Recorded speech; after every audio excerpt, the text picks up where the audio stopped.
Hello. This is a visual novel called Cupid. I feel like I had it downloaded for such a long time now and I just forgot about it. I played other ones, um, the other free ones that are quite good. I don't know why I just forgot about this one. I think it's because it's not the standard. It's like different. Well, let's just say there's a mature filter. I will be putting the mature filter off. And if anything happens, then I will be obscuring it. But yeah, we'll see how this goes. Apparently it's very mature and I guess we'll see more about it when we go into it. You'll see I guess just always having the mature filter on is a thing. Okay, I love you. I love you, I love you. I love you. There's no need to explain, it's only natural. A mother loves her daughter more than anything else in the world. He hates you, doesn't he? A whole lot of them despise you, don't they? Chasing you into the forest and gouging a hole into your leg. All because you smiled at their husbands. And you know what? You deserve it. You freak. You disgusting, horrible, filthy little girl. Didn't I tell you to stay away from them? You never listen. Serves you right for being the little slut you are. Jesus Christ, what is this? But you don't have to worry, my darling. There's a cat hair on my mic. Thanks. It's alright. Even if the whole world wishes you dead, I promise you this. Your mother will always be by your side. My goodness, child, whatever has happened to you? Oh, that's some blood there. A girl was slumped in the doorway, soaked by the rain. Her legs were covered in dirt and blood. She lifted her head upon hearing the priest's voice and stared at him with blank eyes. Bless me, Father, for I have sinned. She hobbled forwards, her bloodied leg giving way. Automatically, the priest rushed forward to steady her. Years of spiritual training had prepared him for the most unexpected guests to his church. He sprung into action. He ushered her to a pew, brought out some clean cloth and antiseptic, and began to bandage the wound on her leg. Yet throughout all this, he found that he couldn't take his eyes off her.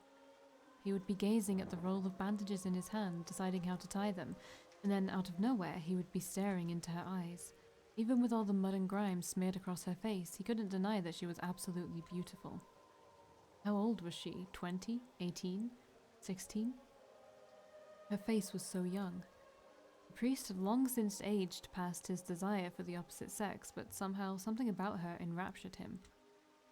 When he realized his own thoughts, he quickly steered his mind towards other matters. My child, what has happened to you? She seemed to take all the time in the world before responding. He looked at me. I looked on the Steam page and it said it had full voice acting, but maybe it's only partial? I feel like the desktop audio is actually really quiet and the music was the only thing that was really loud. Oh well. He looked at me and touched me. And then he started to kiss me. Ooh. At first, the priest didn't understand. Then he realized with a jolt of anger what she meant. It was happening more and more often nowadays. The young men of France these days were spirited, uncontrollable ruffians. A lady walking home by herself one night would be prey to a few number of them. Lust. One of the 7 deadly sins, the one that the priest personally despised the most. Furrowing his brow in sorrow, the priest laid a hand on her thigh. You are safe now, child. God's house is a sanctuary for the faithful. I don't think he'll protect me. He looked at her in confusion. You see, Father, I have sinned again. Right there among the pews, before the altar of God, she bowed her head. I'm sorry. Was she apologizing to him or to someone else? Her hair hid her face and her eyes, and the priest could make neither head nor tail of her. He suddenly realized that his hand was still on her thigh, and he hurriedly drew it away. I'm sorry. He repeated this phrase over and over. After a while, the priest got up.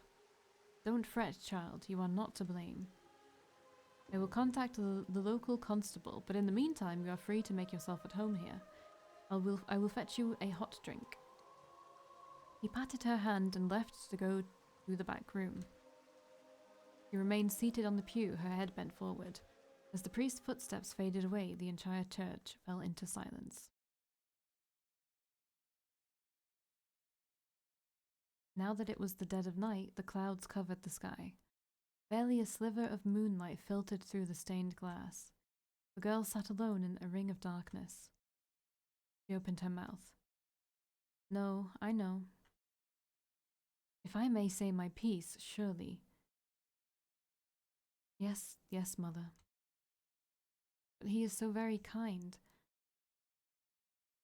Alright, so I'm some disembodied mother? I fear for your safety? Child, follow mother's words and leave. You saw the look in his eyes, didn't you? You cannot stay here. Even a man of God can stain you with the filthiest colours. Be a good girl and follow mother's words. But it's cold outside, mother. Rain has not let up. Can't I stay? Mother, I got an achievement. Mother's intuition. I don't know if you can see that. Alright. I suppose you can. But you must be wary of everyone in this church. Do you understand? You are so weak, my darling. You give my heart so much pain. I'm sorry, mother. I will try my best to stay out of trouble. How am I going to mind you like this? You attract so much misfortune everywhere you go.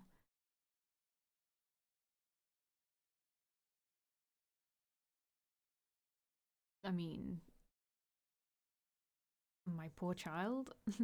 My stupid little girl. Always a blight, aren't you? Whatever will you do without me? I'm sorry, mother. Thank you for always guiding me.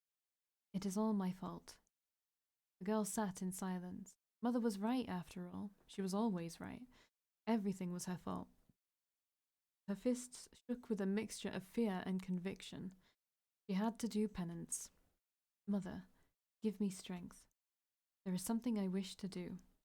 The girl rose from the pew. In front of her was the altar, and on top of the altar was an ornately decorated cross. It was as wide as her head, and the tip of the cross had been crafted such that it was razor sharp. She left the pew, knelt briefly, and then walked over to the altar. Don't tell me. You're quite sure you're doing this? The girl's arm trembled ever so slightly. What other way is there for me to atone? She picked up the cross.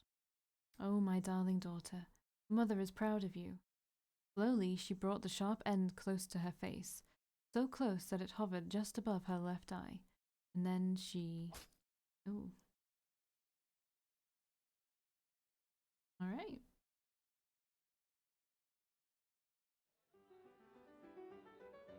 A scruffy young girl in tattered clothes peeked through the open gates of Chateau du Sommeil.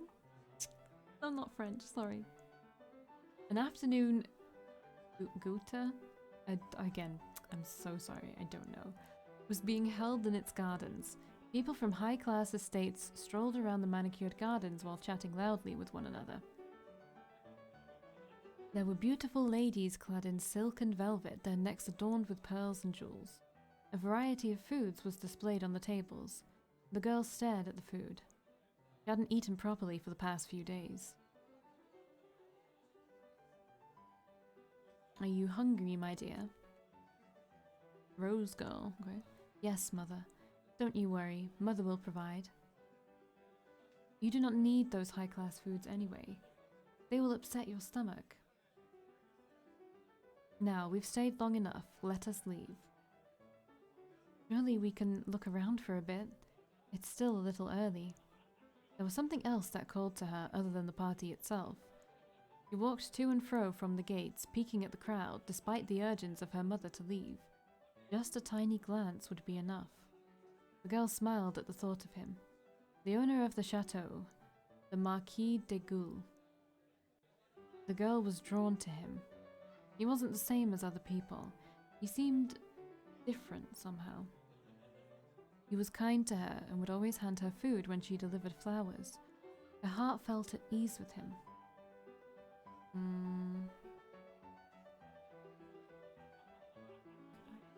None of these options are good. I just feel like I have to roll the dices. I do not care for him, but I wish you would stop ogling some man like a common whore. I just want to see him, Mother. What for? What good does his presence do you?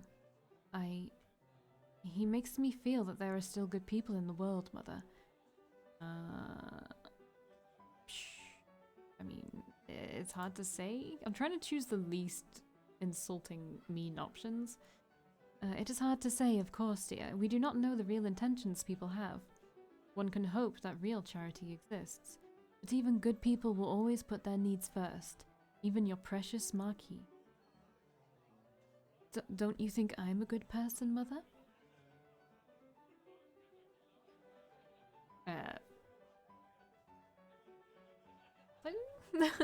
Of course, child, you are special. Haven't I raised you as such? I have tried my best, my dearest. Yes, Mother, you keep me right. I love you. The girl stared at her shoes and looked around for a bit, hoping for just a glance before she left. And there he was. There was no harm in looking, she reasoned. She would never enter the Marquis's world. Let her heart be filled with hope. He turned his eyes in her direction. Did he smile at her? The girl's heart stopped. Did he recognize her? He beamed. My, is this creature deaf as well as dumb? It might be, poor thing. Mademoiselle.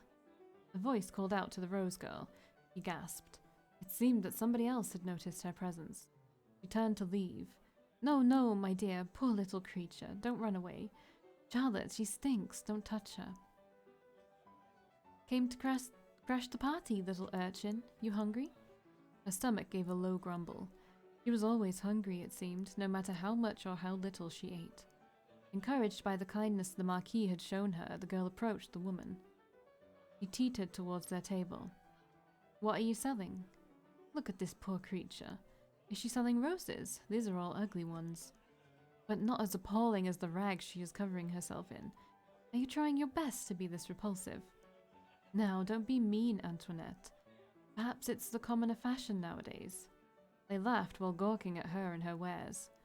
Oh my, she only has one eye. Ghastly, but I can't look away. The other lady nodded her head. Like a sideshow attraction, you mean? The freaks at the carnivals. She's darling in her own dirty, monstrous way. Maybe we can keep it. Hello, do you want some bread, urchin? Well, speak up. Maybe her tongue is short. Add that to the list of her sterling qualities. Quiet, Antoinette. Come on, don't be shy. Do you want some food? Let us hear you speak. Yes, madame.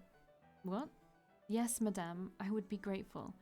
One of the ladies clapped in mockery at her reply. Oh, she talks.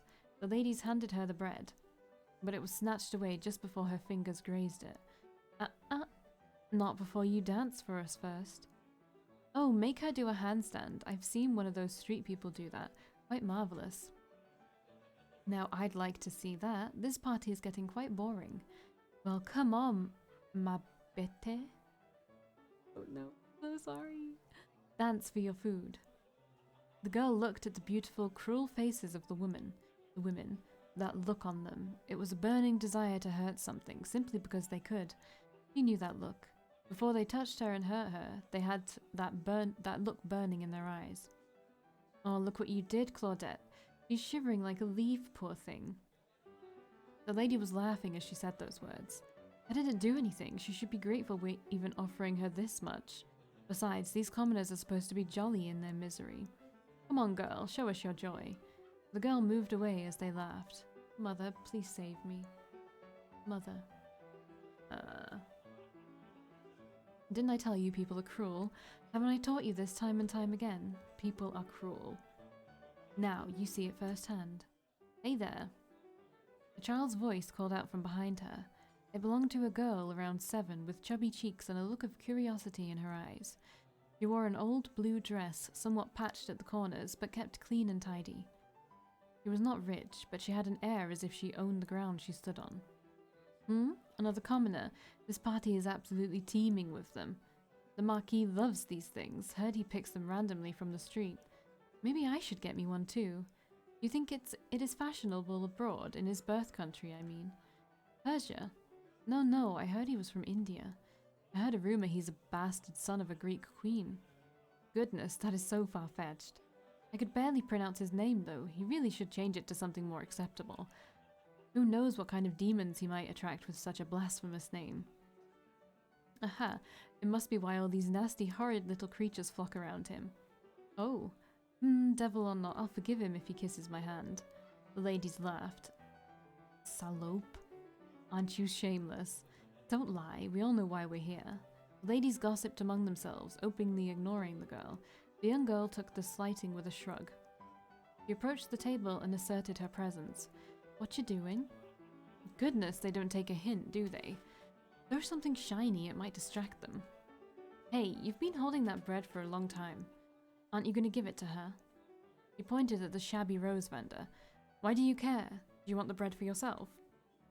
I bet she's hungry too. I'm sorry, bro, in what universe do these two characters look remotely in the same, like bracket?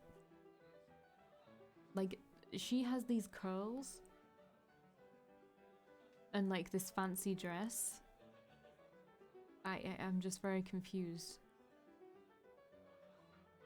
I know, maybe you should toss the bread and see if they fight for it.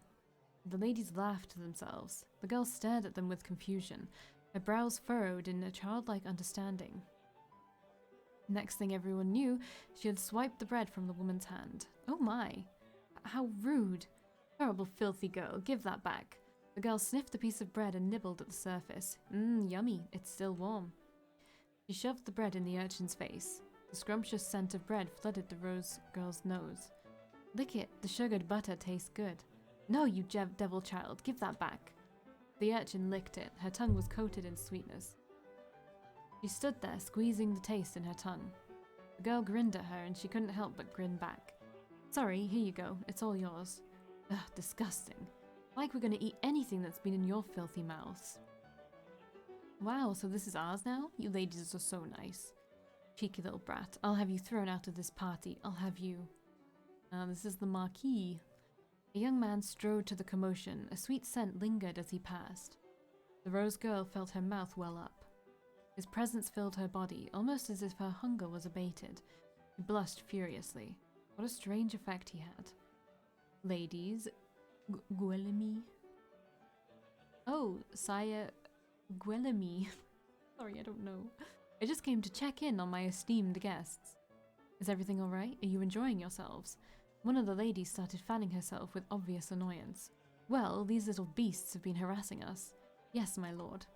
We were just minding our own business when this girl swiped the food off our table. Horrible little nits. The girl stuck out her tongue at them. The lady wiped her eyes in mock tears. See, look at that. It's absolutely monstrous how these children act around adults now. There is no respect, monsieur. I worry for the next generation. Oh, Charlotte, don't cry. Well, my lord, we would all breathe a little easier if those children were sent on their way. Yes, who knows what kind of mischief they might be up to. They might set fire to the tables, you see. Oh? Or steal our jewellery. In fact, I think my pocket watch is missing. No, how unfortunate. One of the ladies continued her childish wailing. It is, monsieur. It's unfortunate how you allow your important guests to be treated this way. Please deal with these vermins. Throw them out now. Oh, my sweet ladies, I am stricken with grief at your misfortunes. Allow me to offer my heartfelt apologies. Unfortunately, this child is my important guest today, and you are, sad to say, paltry squatters. Excuse me? Madame Charlotte of Montpellier? Oh, I'm sorry. I don't remember sending you an invite. Same for you, Lady Antoinette of Rennes and Lady Claudette of Lyon. Most people I invite are huge patrons of music. That is why they are here today. They came to listen to Mademoiselle Catherine Louise Reed. She is the 7-year-old piano prodigy who played for the Queen last summer. The man pointed at the girl busy chewing her half of the bread. The rose girl just stared at the unfolding situation. Well, I'm sure you were aware of that, were you not?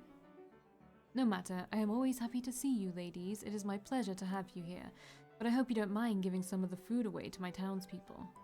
That is why I keep my gates open. My servers are instructed to serve anyone who passes by, not just my guests. But don't you fret, my darlings. There is plenty more to be served. The ladies blushed in embarrassment. One of them began to fan herself even faster. Excuse me. The Marquis walked up to the two girls. Rose Girl's heart beat so fast it made her head feel light and dizzy. She had never been this close to him. Didn't you hand him flowers? It made her feel a mixture of fear and elation. Lady Catherine, your father has been looking for you. It is almost time for your performance. The girl looked up at the Marquis and did a little curtsy. My apologies, sire. I didn't mean to cause a clatter. Guillemie chuckled. I saw the whole thing, ma chérie. You put those ladies in their place. They were being mean to her. Guillemie narrowed his eyes at the quiet girl. She hid behind her basket of roses. Couldn't look at him directly. He was like the sun. It hurt just to be in his presence. Yet there was relief in her heart as he stepped closer to her. I've seen you before, haven't I? Rose Girl nodded and made a curtsy. I deliver roses to your house sometimes, sire. Yes, the girl with the sweetest face. The Rose Girl blushed. I love your roses, by the way. They stay fresh longer than they should. You've tended to them with love. Thank you, sire. Do you have a name, young lady? What's the matter? It is all right, young lady. If you would rather, let's call her Rosa. Rosa, it fits her. I need to sneeze in a second, probably. I think she forgot her name, or she lost it. The Marquis nodded wisely. A valid point. Are you all right with that, Rosa? Yes. Come on, Rosa. You'll watch me play, right? Her eyes darted from the girl to the Marquis. Oh, Sir Gilly doesn't mind. Gilly? He's really nice to me and my family. And he helps the people around town too. He won't throw you out. The Marquis held his right hand in the air as if swearing an oath. I won't. See, come on, you're invited now. You're my special guest. There's plenty of food inside too, Rosa. Please help yourself. Thank you, sire. Rosa is coming, yay! Now this is my first public performance, Rosa. I am a bit nervous. Catherine scratched her head. What will I do if I make a mistake? Papa will be very upset. The Marquis knelt in front of Catherine and rubbed her shoulders fondly.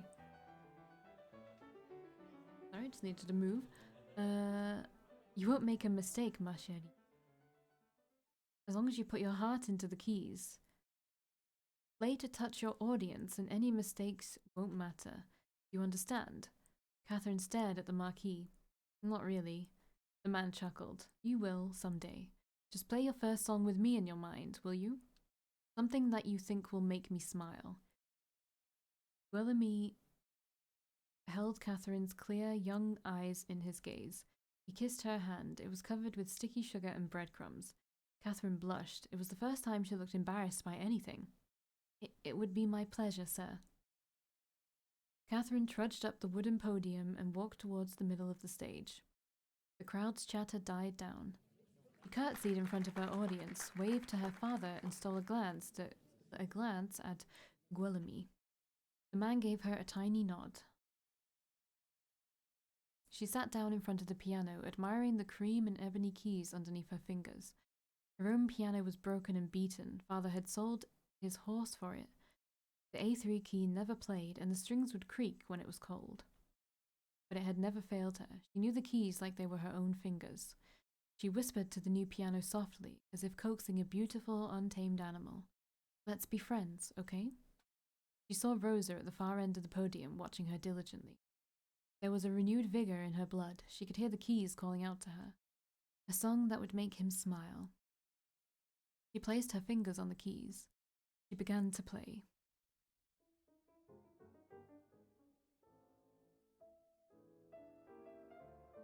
It's very quiet, I feel like.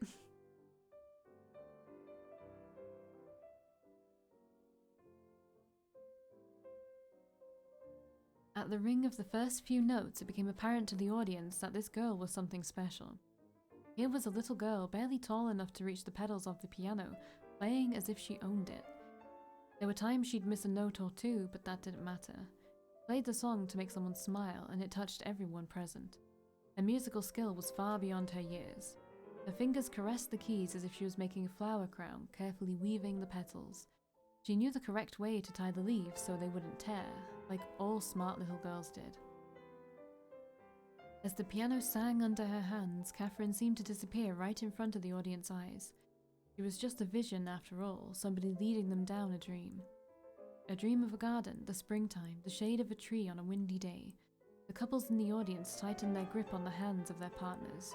Some closed their eyes and let the music saturate their soul. Sweet memories of youth. The first love. The yawn of a newborn. Rosa's eyes shone as she stared at Catherine. Her heart was captured by this image of her. A young girl swaying her head to the music, smiling as the notes poured out of her. She couldn't take her eye away from Catherine's glowing face. Was this happiness? Was this love? She looked like she was in love. And she was, wasn't she? In her innocence, she was still in love with life. In love with her family, with her pets, in love with every new discovery. She was full of hope. It was a bittersweet feeling for Rosa. A happy teardrop rolled down her cheek. She wanted to warm herself in that hope if she could. In the audience, Guillaume and Catherine's father sat beside each other. Sire Peride, I don't know. Your daughter is amazing. She is, isn't she? I mean, pardon my arrogance, my liege. I am a very proud father, you see. No pardon necessary, sire. Has she found a sponsor yet? The Duke of Versailles once spoke to me about it, but we have not made any arrangements. Then I must steal her away as soon as possible. Sire? I'd like to be Catherine's primary sponsor, if that is all right with you. Why, sire? And to further cement my status, that piano she is playing right now, it is hers. I've bought it for her. Francois's eyes widened in astonishment. That is... Francois gulped. That is beyond generous, sire. Guillaume smiled. Well, I must make it hard for you to refuse me, you see. I took the opportunity of asking you outright. You see, the Duke might offer an extravagant piano plated in gold. In that case, I have no choice but to humbly concede. What? I'm kidding. The Duke of Versailles... Versailles? Is the worst miser you will ever meet. The men chuckled. Of course, I shall be paying for her musical tutoring as required, along with an ample stipend to accommodate your family. Oh, you don't have to look so surprised, Monsieur Day. Your daughter is a star. There is an effervescence about her that enraptures the soul. There is no doubt in my mind that she will succeed. Thank you deeply, my liege. Please call me by my name, monsieur. Let me remind you, this generosity isn't without charge. Her tutoring will be done at my house. I want to monitor her progress. Why is that worrying to me? Apart from that, I'd very much like Catherine to visit me and play from time to time. Music is one of my true passions. Her presence would definitely would benefit my mood tenfold. Of course, sire, that is a small price to pay for all your offers. On the contrary, monsieur. You don't have to decide now. Kindly think about it. Thank you, my lord, Sir Guillaume. After the performance, Catherine and Rosa went to the Marquis's garden to play. Francois and Guillaume lingered on their table, sorting out the details of Catherine's further education. Emile Perride wandered about the crowd, searching for a familiar face. She had arrived halfway through Catherine's performance, just in time to gush at her little sister's applause. Unfortunately, she couldn't find her father in the crowd. When she finally caught sight of the back of his head, she approached him hastily. "Father, there you are. I've been looking all over for you." Emile stopped as she saw the man her father was talking to. It was none other than the Marquis himself. She fixed her hair self-consciously and curtsied. "My lord, pardon my intrusion. I didn't realize." Guillaume smiled at her kindly. "You are free to intrude any time, my lady." Emile smiled. Emily? Okay, it's Emily. Emily smiled back. Just as the rumors said, the Marquis was easy on the eyes. "To whom do I owe the pleasure of your acquaintance? This is my eldest daughter, Emily. Pardon me for not introducing her sooner." Charmed. Guillaume offered her a seat.